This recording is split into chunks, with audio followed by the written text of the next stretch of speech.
Nosotros ya compartiendo con ustedes una nota más dentro de nuestra serie de entrevistas que tenemos aquí en 5 días. La idea es también poner en relieve la importancia de la lectura, la importancia del concepto de los libros y estamos también en este sentido haciendo una seguidilla de notas para entender la importancia de cómo ayuda realmente a una cosmovisión diferente en los seres humanos. Por eso tenemos a varios referentes y entre ellos hoy agradecemos muchísimo la presencia a don Bernardo Neri Farina, una persona de las letras, una persona que está en la academia y que definitivamente entiende la importancia de este tema. Por eso agradecemos mucho su tiempo. Don Bernardo, gracias por estar con nosotros.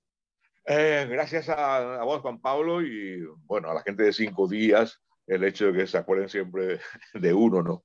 Y estamos aquí para lo que podamos servir. Pero estamos en este periodo de tiempo del año donde también hacemos una referencia importante sobre la cuestión de los libros, ¿no? Porque también estamos ante este tiempo donde se hacen las ferias y donde se busca poner en escena la importancia de este material que transforma vidas, ¿no? ¿Cómo estamos actualmente en ese sentido? ¿Cómo ve el nivel de culturización en el Paraguay atendiendo a las nuevas generaciones, don Bernardo? Te diría que hay dos planos. Uno es el plano del interés particular de mucha gente, de mucha gente diría, y de ciertas organizaciones culturales, de las editoriales, de los propios gremios de escritores, y otro es el plano gubernamental, el plano estatal, llamémosle así, más estatal. Bueno, el gobierno es el administrador del Estado, pero bueno, el gobierno es el responsable de la administración del Estado. En la parte, llamémosle privada, hay muchísimo interés en crecer, en desarrollarse humanamente. Y a sabiendas de que el libro es la herramienta fundamental del desarrollo, no solamente intelectual y cognitivo del ser humano, sino el desarrollo integral del ser humano. Y fíjate una cosa, el, la pandemia fue un fenómeno universal con consecuencias terribles en muchos campos, pero en el campo cultural ha dejado una semilla muy importante. El encierro ha permitido a mucha gente encontrarse con ese descubrimiento casi milagroso que fue el libro, además de otros entretenimientos como el cine y todo ese tipo de cosas, o la televisión, bueno, el cine a través de la televisión, todo ese tipo de cosas. Pero el libro fue un descubrimiento y en un primer momento cundió la desesperación en las librerías y en las editoriales. ¿Cómo vamos a vender libros si no podemos abrir? Y surgió el tema de delivery, y surgió el tema de la gente que compraba libros por delivery, y me contaban algunos libreros de otro fenómeno. En los primeros tiempos, el papá pedía un libro por delivery, y después, una semana después, 2 semanas después, pedía ya 2 o 3 libros, porque pedía un libro para la esposa y otro libro para los niños. Entonces se fue creando una dinámica impensada. Y se volvió a los lanzamientos de libros y a lo que llamamos webinar ahora, en un término anglo que se instaló ya. Y resulta que las presentaciones de libros que antes se hacían con 20 o 30 personas, hoy tiene una audiencia de 1.500 o 2.000 personas, porque se ve en todo el mundo a través de las plataformas. Y lo mismo pasa con la conferencia, con las charlas. Entonces, hay una dinámica que se creó culturalmente y que tiene como centro el libro. Pero ¿qué hace el Estado al respecto? Y te diría que nada, porque ahora se habla de transformación cultural, pero fíjate que esa transformación cultural no tiene la base que debería tener. ¿Y la base cuál es? La lectura, y es el libro. Ninguna de las entidades culturales del país está invitada, esas entidades, a los grupos de transformación. Ni la Academia Paraguaya de la Lengua Española, ni la Sociedad de Escritores de Paraguay, ni el PEN Club Internacional Capítulo Paraguay, ni EPAN, que es Escritoras Paraguayas Asociadas. Entonces, ¿quiénes están formando eso? Y no sé, yo no desdeño la calidad intelectual que pueda tener la gente que conforma esto, pero ¿cómo si tenés entidades que están en eso, que es el principal déficit de nuestros niños y de nuestros jóvenes, que es la comunicación a través del lenguaje? Y que esa comunicación a través del lenguaje se practica, se entrena, se aprende a través de la lectura y a través de los libros. ¿Cómo no vas a tener a las entidades que son propias de la lectura, de la cultura, del libro, en un programa no sé, no sé cómo le llaman, de transformación eh, educativa. Bueno, son cosas incomprensibles. Por una parte, el desarrollo en la parte, en el lado privado, y otra parte, la inercia estatal. Esa visión realmente nos aporta mucho para entender justamente cómo está actualmente la situación. Hacía referencia en un momento de su primera respuesta sobre lo que ha significado la pandemia. Y mucho también durante ese periodo de tiempo ha sido la tecnologización o la digitalización de todos los procesos. Las redes sociales vinieron también a captar gran parte de nuestro tiempo de ocio, como estaba planteando don Bernardo. ¿Cree que complicó aún más el apego al hábito de la lectura eso? En mi discurso de ingreso a la Academia Paraguaya de la Lengua Española se tituló Las redes sociales y la dinámica de la lengua. Ya las redes eran un fenómeno ya en la era prepandemia. Y en la era de pandemia, bueno, el encierro se constituyó en un vehículo de comunicación mucho más acentuado, mucho más dinámico. Yo, desde hace mucho tiempo, desde que apareció esto como un fenómeno, yo reivindico las redes sociales. ¿En qué sentido? Las redes sociales nos han devuelto la necesidad de escribir, porque anteriormente todo era audiovisual, por mensajes, audio y todo ese tipo de cosas. Ahora, en Twitter y en Facebook tenés que escribir, y sobre todo en Twitter, que a mí me encanta, porque te limita la cantidad de palabras y eso hace que vos te internes en el ejercicio de escribir con precisión y de decir lo más con la menor cantidad de palabras posibles. Eso ayudó a mucha gente a desarrollar el hábito de escribir y al comienzo fue muy difícil.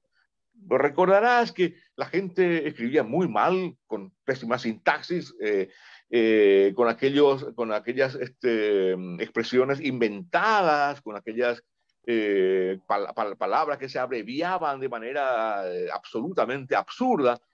Pero después eso creó también una reacción en la gente que sabía escribir y las redes se llenaron de lo que se dan a llamar los scratches a la gente que escribía mal. Entonces esa reacción hizo que la gente que escribía mal se preocupara por escribir mejor. Y eso llevaba a la lectura.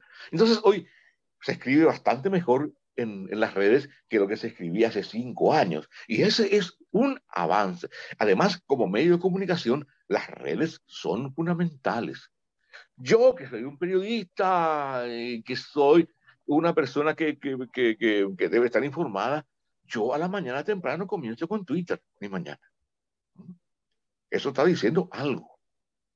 Eso ya llegaron para quedarse. Ahora, hay que emplear ante las redes un infinitivo que es sustancial en nuestra vida. Verificar.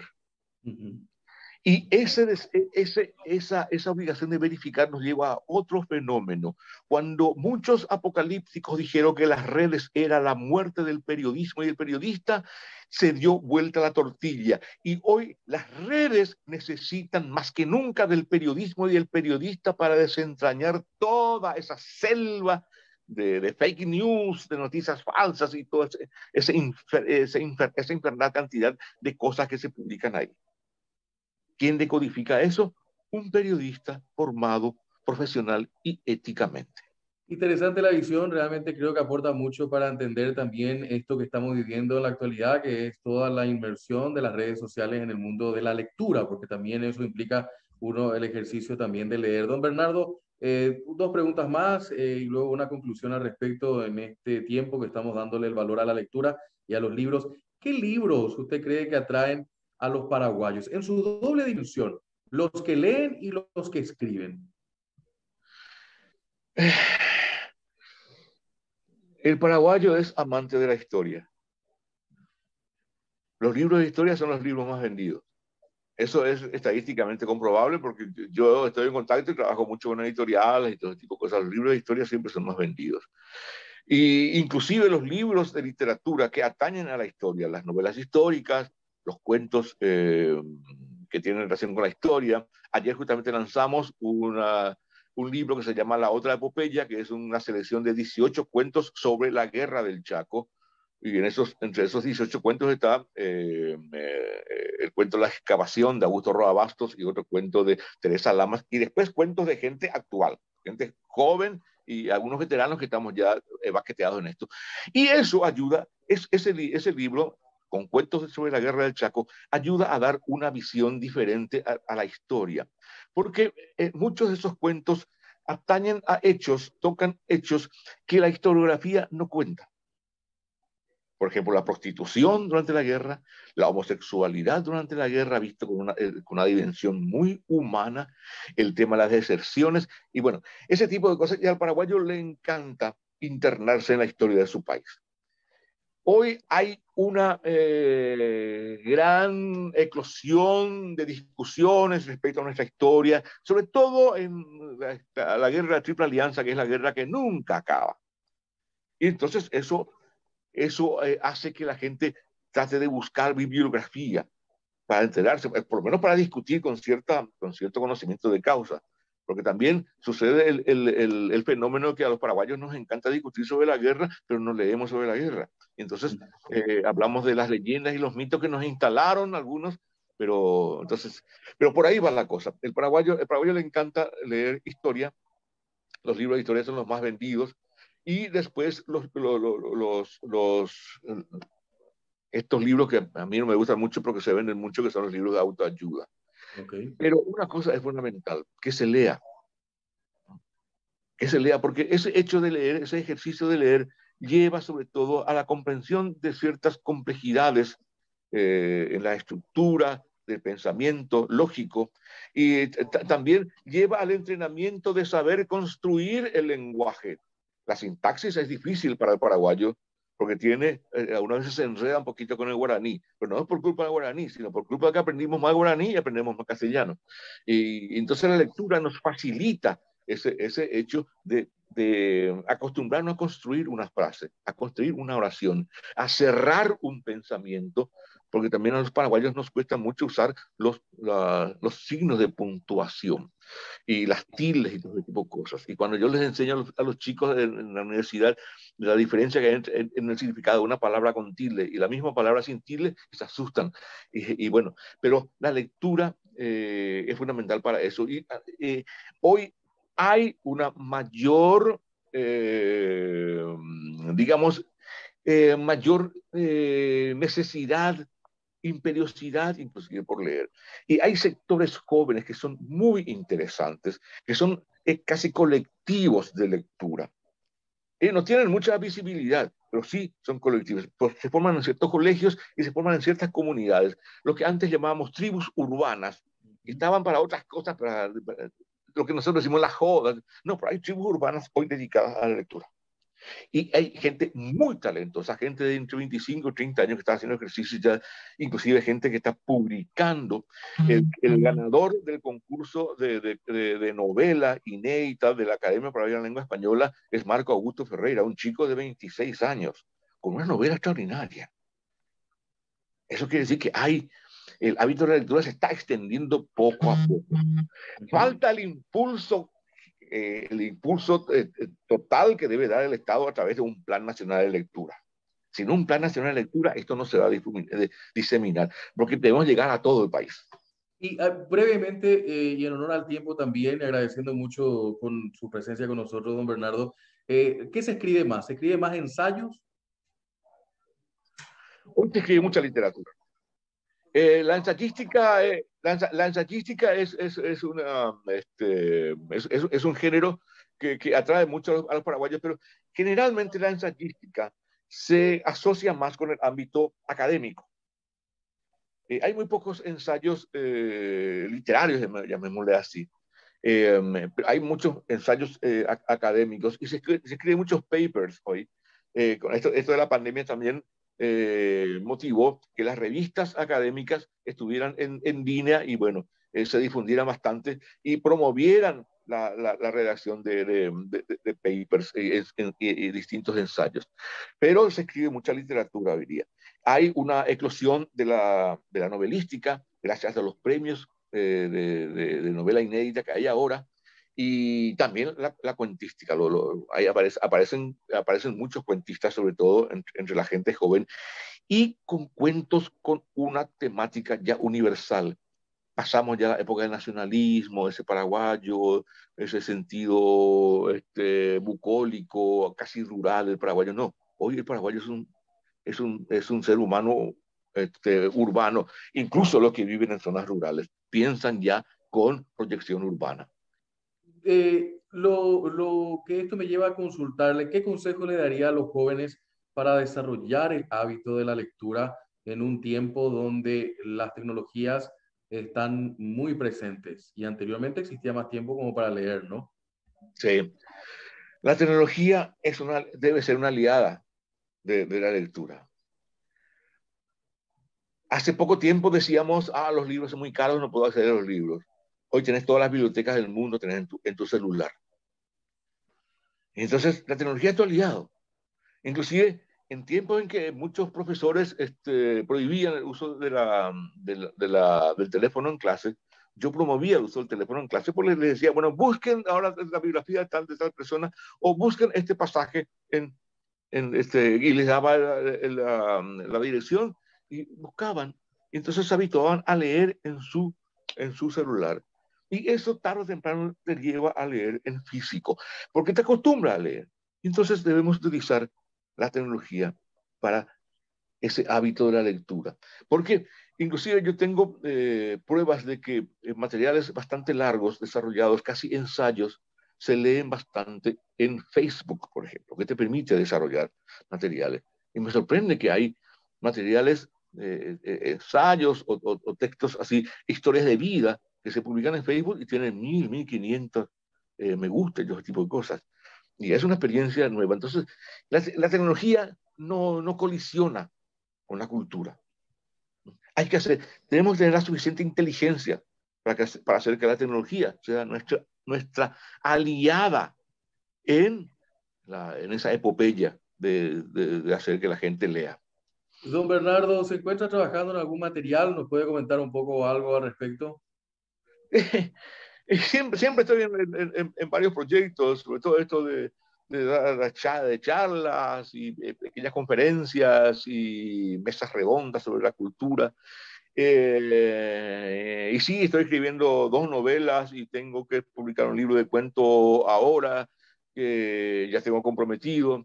Y voy a sacar un libro con un conjunto de prólogos que hice durante mi vida, que se llama El oficio de prologar y presentar libros, con un estudio técnico.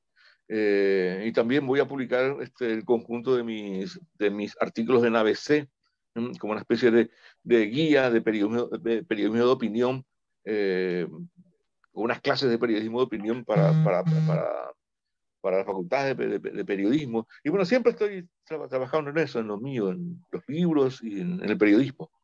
Interesante eso último, realmente son materiales que van a ayudar mucho para el debate que necesitamos también instalar.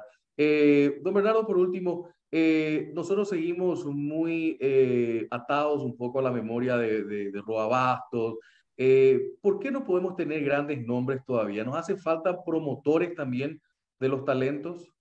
Sí, eso es indudable.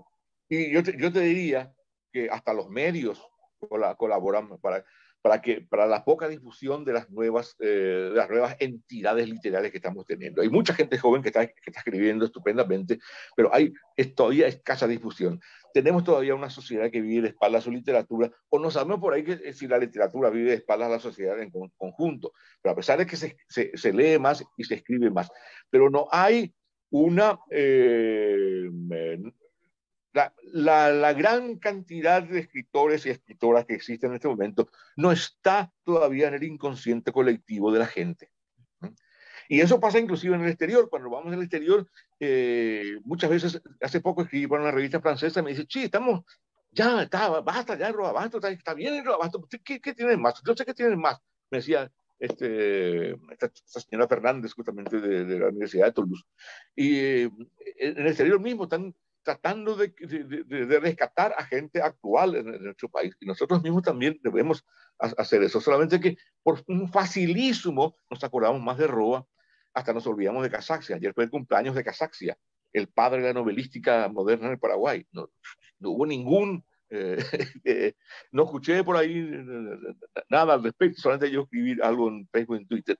Pero sí, tenemos necesidad. Inclusive ahí también los medios deberían tener un papel más protagónico en la búsqueda de esta gente que existe, que está ahí, a la que hay que visibilizarla más, la gente de la literatura. Don Bernardo, gracias como siempre por su tiempo. Gracias, Juan Pablo. Muchas gracias por la atención. Don Bernardo Neri Mariña con nosotros aquí, hablando sobre la importancia del tema de los libros. Nosotros hacemos una pausa, enseguida estamos con más.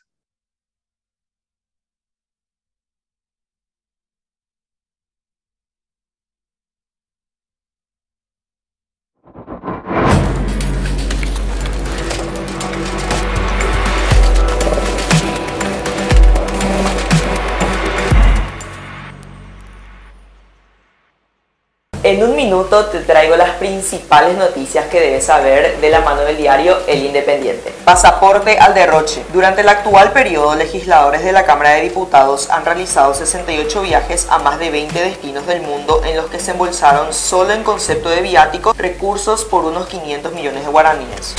Senadores aprueba eliminar los cupos de combustible. La Cámara Alta decidió eliminar los vales de combustibles de todos los entes públicos. Esto implicará un ahorro de 46 millones de dólares por año. No obstante, no afectará el combustible destinado para el normal desempeño de funciones de cada ente público. Siguen movilizaciones. Los camioneros de casi todo el país seguirán con manifestaciones este viernes por el proyecto para que Petropar compre sin intermediarios los combustibles.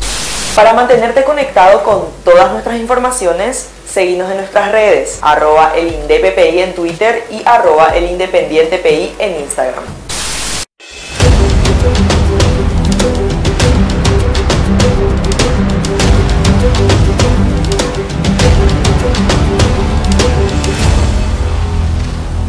Estas son las principales noticias del diario El Independiente en un minuto. Paraguay estará en el Mundial de Estambul. La boxeadora Minerva Montiel se alista para representar a Paraguay en el Mundial de Boxeo Femenino que se llevará a cabo en la ciudad de Estambul, Turquía, del 6 al 21 de mayo, mérito obtenido luego de conseguir un podio en la ciudad de Guayaquil. Las máximas promesas del deporte paraguayo. La Secretaría Nacional de Deportes y el Comité Olímpico Paraguayo presentaron la lista oficial de atletas que viajarán a la ciudad de Argentina, Rosario, para representar al país en los Juegos Sudamericanos de la Juventud. Al Salón de la Fama, Sergio Agüero, exjugador del Atlético de Madrid y el Barcelona, que militó en el Manchester City, fue incluido en el Salón de la Fama de la Premier. Se pondrá la franja. Carlos García se sumará al equipo franjeado y estará trabajando con Julio César Cáceres en el selectivo y en las formativas. Estas fueron las noticias principales del diario El Independiente. Para más información ingresa a nuestras redes sociales o a la www.independiente.com.py.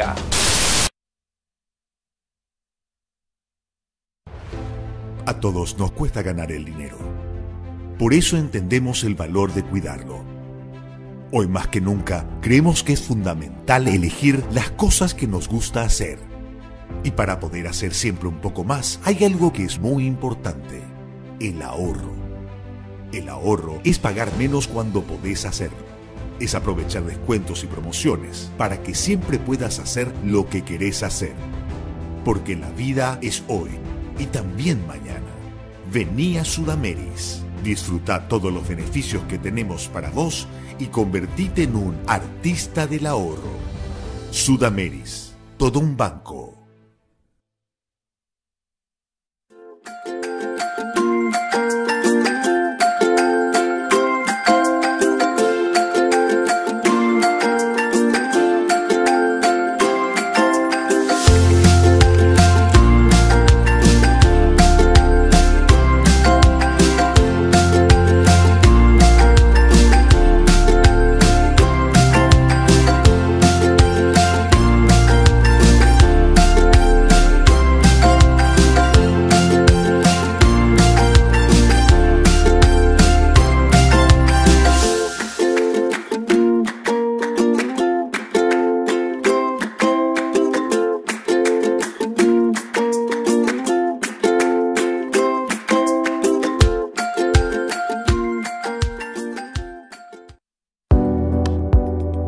Enamórate de lo legal. Cuando elegís una marca legal, no solo optás por lo mejor, estás apoyando la economía formal, la que genera empleo, aporta el fisco y cumple con la legislación laboral.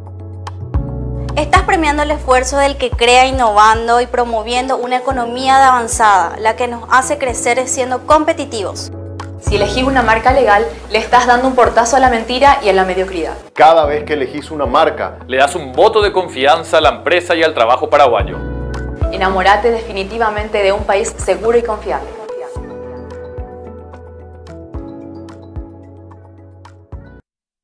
This next part's my favorite part, 'cause it's time to shine. Gonna do the two-step, then cowboy boogie. Grab a sweetheart. Los fondos patrimoniales de inversión son una manera sencilla y accesible para convertir tus ahorros en inversión. Con una mínima inversión inicial, tu capital se incorpora a un portfolio administrado por especialistas que buscan optimizar la mejor combinación de retorno-riesgo, teniendo la posibilidad de disponer de tu dinero en un plazo mínimo de 48 horas. De acuerdo a tu perfil de inversor y a tus objetivos financieros, Puente te